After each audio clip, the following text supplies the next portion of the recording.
Hey guys, and welcome back to a War Thunder Simulator Battles tutorial with mouse. To be more precise, it's mouse joystick, but I'm not going to be going into those details. I'm going to try to keep the video as short, as simple as I possibly can. Now, the video might be quite fast-paced, so you might have to actually pause some parts of the video. I'll also be including timestamps in the description below to the 5 main parts of the video. This will be takeoff, landing, spotting, killing, and also a few handy tips and tricks. Now, before moving on with the tutorial, I would like to mention that simulator battles are one of the most complicated and complex game modes in War Thunder. They're not something that you can master in a matter of hours or days. It took me about 2 months of flying every single day, maybe 1 or 2 battles and simulator battles, to really get the hang of it. I'm not saying it's impossible or it's difficult, I'm just saying that some hard work has to be put into it, and if you're not willing to do that, then maybe you should stop watching the video and just move on with arcade and realistic, otherwise you might end up being quite disappointed.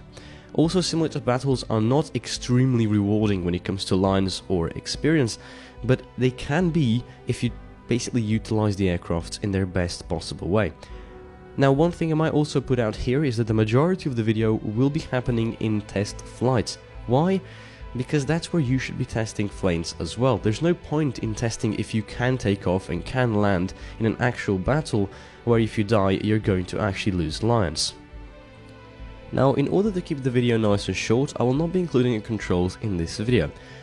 But if you click the first link in the description below, or somewhere, I think anywhere on the screen right now, it will take you to a forum thread, and on the bottom of the forum thread you can actually download an attachment, which is my personal control setup. You want to copy it into your War Thunder folder and open it from inside War Thunder. Now, what that means is that you will get the identical controls that I personally use. Now, having my personal controls or identical controls might not mean that you're going to enjoy them or find them absolutely useful. What I've basically done is I've taken controls from realistic battles or arcade battles and just simply modified them to suit me for flying in sim. Now, my controls are slightly different than some of yours, I'm pretty sure that's the fact, so you might have to manually change some of those in the controls menu. That's why I would recommend that you read through the forum page, you read through all the different control bindings, and you actually try them out for yourself, because I will not be going through those in a separate part of the video. I'll just mention them a few times when I go through the tutorials, but that's about it, so please check those out, and of course change some of those if you don't like them as they are. So for example, my W and S are my throttle controls. If you want those to be your elevator controls, you just simply switch them up. Now, without any further ado, let's move on to the first part of the video, the takeoff tutorial.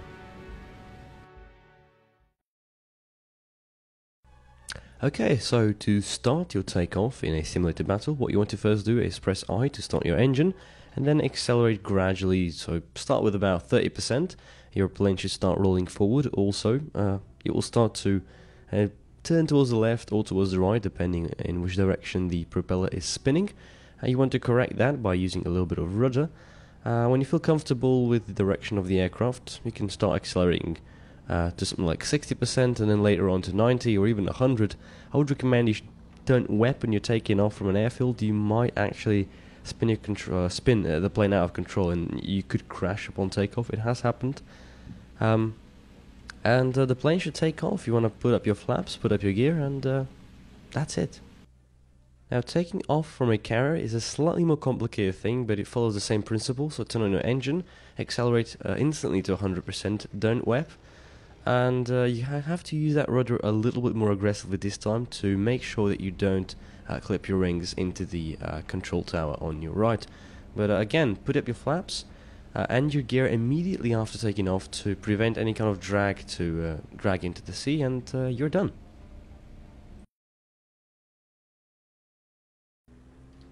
Okay, so landing on an airfield is not a very difficult thing to do. Now, what you have to keep in mind is that you should be touching the ground with a biplane at around 150 kilometers per hour, in normal propeller aircraft at about 200, and then really fast propeller-driven aircraft and jets, you can actually touch the ground down at about 300 kilometers per hour. So approach the runway with a decently slow speed. You want to pretty much turn down your throttle, put down your landing gear and your landing flaps, and just ever so slightly touch with the runway. Now, some bouncing could happen. The landing gear is quite rugged, so you shouldn't worry about that. And again, keep in mind that you should look around for any kind of guard towers or tents. And again, you can also use your rudder and your guns to help slow your plane down even further. Now, landing on a carrier, again, carriers kind of make things a little bit more complicated, but isn't too difficult. This time I'm doing it in a Sea Meteor, or Sea Jesus as we refer to them. Why? Because I wanted to show you that you can also do this with a jet as easily as doing it with a prop. Now, you want to approach the carrier. I guess I'm using spacebar here to look over the front of the aircraft to give myself a better view. Now, a little thing to keep in mind is do not use landing flaps when approaching on a landing carrier, because you want to be keeping your aircraft very low. So as you approach it, I guess I'm looking over the front. The hook will grab the cable and perfect landing. Now, if you ask me, spotting is that one aspect of simulator battles that can be the most frustrating and also is the most important one.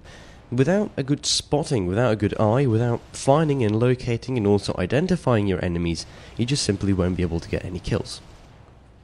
Now, spotting itself pretty much is just simply going to be trying to find that little grey pixel on your screen that could potentially be your enemy. You're going to then have to, climb to its altitude or, catch up to the enemy aircraft, and then you have to identify whether that actually is a friendly or an enemy. Now, spotting and tactics on how to actually identify aircrafts, I think there's a lot of it out there. I will also include some very simple steps in the forum page, but to make it nice and quick here, what I can say is the following. Stay on the lookout for AAA, because if you're near your home or near your airfield, for example, the AAA goes off. That basically means that there's an enemy aircraft somewhere in that vicinity. And vice versa, if you are flying over enemy AAA placements and they start firing, you're actually going to be quite visible to enemy aircraft, so keep that in mind. Stay on the lookout for any kind of messages of players attacking AI, of players attacking other players, and also of players attacking ground targets. These are going to identify not just who your enemy is and his rough altitude and location, but also what they are flying, which can actually be very useful. If you know the enemy is flying a bomber, you might actually be extra careful to stay out of those guns.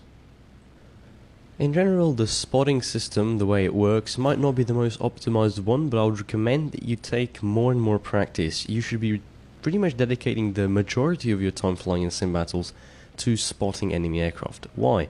If you know where the enemy is located, and I mean this at all times, you need to know where your enemy is in order to be able to, perform any kind of evasive maneuvers, to have any chance of attacking them with luck, which I will talk more about in the next part, and most importantly, just simply so that you keep yourself out of any kind of unwanted situation, because if you find yourself flying an aircraft that cannot run away and you're at low altitude, for example, you could be in some hefty trouble, because some players know how to utilize their energy and they'll simply trap you in a position where there's nothing that you can do against them. In general, the whole spotting idea is very difficult to explain, and even more difficult so to actually show in an actual video, so I'm going to just simply recommend you guys to read through, of course, the forum post. I might be including a few tips and tricks there as well, but in general you just have to try it for yourself. This is not something that I can show you. You just simply have to go into a few battles and see how the spotting system performs. Okay, now probably for the most entertaining part, for, well, the majority of you which are expecting that I'm going to now show you how to get kills, well, I'm actually not going to. The problem is that when you're getting kills, there are several different ways that you could do it. Now, one of the things that I'm giving you a tip here would be to not engage your enemies from above. Now, this might sound weird, but if it's not a bomber, you shouldn't be engaging it from above. My best recommendation is fly behind them and fly below them. You're staying in their blind spot. There's no way for them to spot you. And when you're ready, you simply just pop up, put your guns on the enemy, and just a short burst is enough to take them down. Now, there are a lot of different things you could play around with. For example, converging settings. You could be using smaller caliber rounds and just spraying, or using larger caliber rounds and getting close enough to the enemy plane to really inflict heavy damage. For example, this is what Eric Hartmann did in his BF-109s during the World War II, and he is still the best ace. And if you just follow those steps that he used, and I technically do kind of do what he did. You know, you fly close to the enemy, you get close to him, and you don't need long bursts. You just need an accurate burst in a near vicinity of the enemy aircraft, and you should be guaranteed a kill. If you ask me, every single player in simulator battles, or even in realistic battles, will develop their own personal way of flying, personal way of attacking and engaging enemies. Some people prefer to do head-ons, some people don't. Some people will, fight exclusively in the vertical, some people will fight exclusively in the horizontal. There's no way that I can make a tutorial that would be, less than 15 or 20 minutes long by including all of this information. Now, I will be putting some again of these tips in the description below and also on the forum thread, but like I said, you should just simply try it out for yourself. You need to fly, you need to feel the aircraft, you need to feel how it performs, and then, and only then, will you actually be effective at getting kills. And again, stay patient. You're not going to be amazing in the first few matches. Like I said, it took me 2 to 3 months of consecutive playing to really get anywhere. And so practice makes the best here. You're going to have to do a lot of games, you're going to have to try a lot of different things, fly a lot of different planes. And for me, example, my favorite aircraft is the one that the majority of this video will actually be composed of, which is the BF-109 G2 Tropical.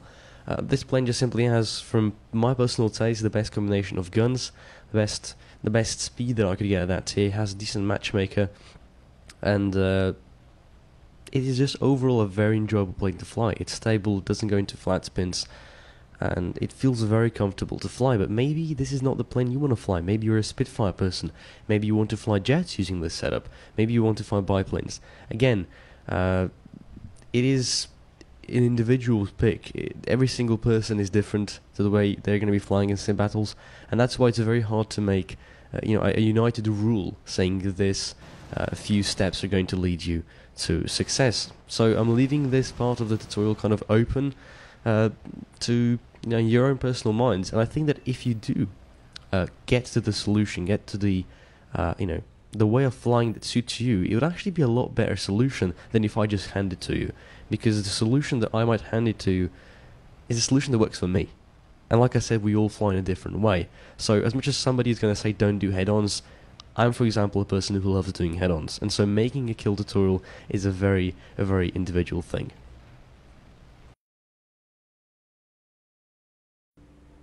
The flat spin, arguably one of the most fearsome things that can happen in a simulator battle. Now, I'm not going to be going into the whole details why a flat spin happens or anything like that. What I want to do here is just show you how to get out of it. To start off, what you want to do is you want to lower your throttle, apply rudder to the opposite direction of the spin, and apply negative elevator. Now all you have to do is just simply wait. And just like that, the plane will level out. Now you want to center your plane, you want to put your throttle back up, and now use your ailerons. A little thing to keep in mind is that when you enter a flat spin, never use your ailerons. Ailerons are off limits, don't even touch them, and you should be absolutely fine. Another thing that I can give you as a tip would be to change your tone mapping from default to Reinhardt. This will basically make the contrast less strong, and it might make it easier for your eyes to find that little grey spot on the screen. Another 2 little tips that I could give you is that you should be